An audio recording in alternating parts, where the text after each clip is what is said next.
Kernel OST Viewer tool that will help you to view your corrupted, deleted, and inaccessible OST files quickly on the tools page. Also, you can check out the OST file content including emails, attachments, data, and metadata.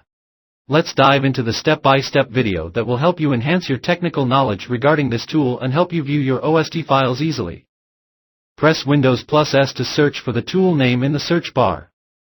Type Kernel OST Viewer and launch the tool. Once the tool is open, tap on the Browse option and select your Outlook OST files, then click on Next. When you select the files, a window will pop up indicating Process Information, Proceed to Next. The tool will start the process and takes access to all your files. When the process is done, view all your files and folders in the left panel.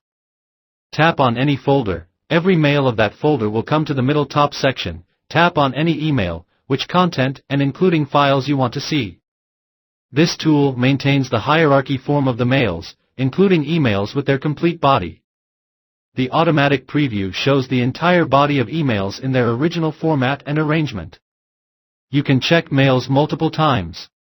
If you want to see the analytics data, tap on the total item types in Find Analysis Types. This method will show all the analytics of content stored in the specific mail. To know more about the software, download and install the Kernel OST Viewer tool from its web page. Thanks for watching the video.